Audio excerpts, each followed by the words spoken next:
girls, I'm Mrs. Walter. If you don't know me, I'm one of the phys ed teachers at CE Cole. And I offer to read a book for you around the holidays. At home, my boys and I, we read books every night and sometimes during the day on weekends.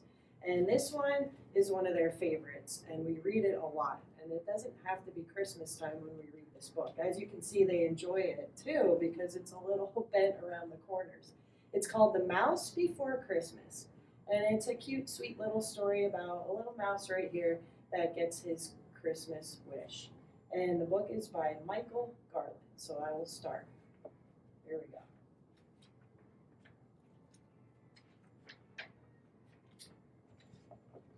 On the night before Christmas, there was a young mouse who was stirring and whirling all through the house. He longed to see Santa, that jolly old soul, so he stayed awake late and then crept from his hole. Out in the kitchen, Mouse stacked up a treat, chocolate chip cookies for Santa to eat.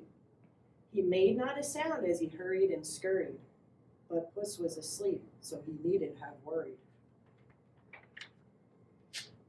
Now on to the fireplace, Mouse gave a sigh. Though the cookies were heavy, he held the plate high. Next, where to hide? Mouse looked around quick. Snug in a pot, he could spy on Saint Nick. Mouse waited and wondered and almost dozed off until hoofbeats and sleigh bells came from aloft. From out of the fireplace, bang, crash, and tumble, popped merry old Nick in a heap and a jumble. Mouse was delighted his wish had come true. But what now? He wondered. What more could he do? As Nick stuffed the stockings, which started to sag, Mouse tippy-toed near for a peek in his bag.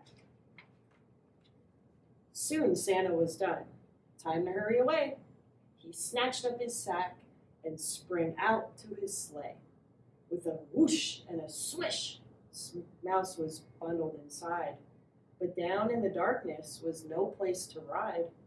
It's stuffy, it's crowded, Mouse started to shout, and he squeezed, wiggled, scrambled to find a way out. He soon spied a place to poke his head free, then beheld all around him sights splendid to see. He was high above earth in the winter night sky, streaking past stars in a sleigh that could fly. Mouse loved this new feeling, and when he looked down, far distant below shone the lights of his town. On to rooftops, down chimneys, old Nick did race. Mouse marveled the reindeer could keep up the pace. They soared past high mountains, skimmed low near a river. The twists, dips, and turns set his tummy a-quiver. Over bridges and castles and towers they flew. The rooftops of London gave Mouse a great view. Thrilling sights waited in each foreign land. In Holland, the windmills by moonlight looked grand.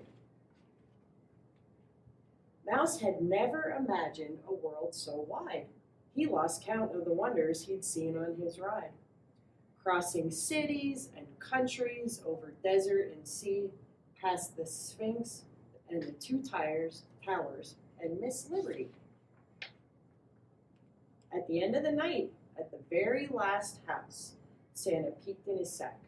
Why, what's that? A young mouse? Mouse was so startled he feared he'd just squeak. But Santa's kind gaze, he found he could speak.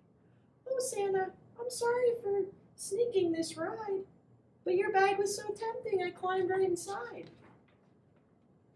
Santa just chuckled. Ho, ho, little friend, don't you worry. Hop on my hat, you'll be home in a hurry. Mouse clung to the fringe, the wind chilled his face. The rocket-like sleigh zoomed and hurtled through space. Back home, safe and sound, there were presents for all. The one Mouse liked best was a hat marked size small. Then Santa crouched down till his beard touched the floor. The friends waved goodbye through the little front door. was so late at night, Mouse was ready for bed. But he wanted to try his new hat on his head. It was just the right size, not too big, not too small. A hat just like Santa's. Mouse felt proud and tall. Mouse snuggled down, letting dreams fill his eyes, hearing words meant for him from a voice deep and wise. If you do all the things that a good mouse should do, don't be surprised when your wishes come true. Merry Christmas, dear mouse. Merry Christmas to you. And Merry Christmas and Happy Holidays to all of you. I hope you enjoyed this book with me. Take care, boys and girls.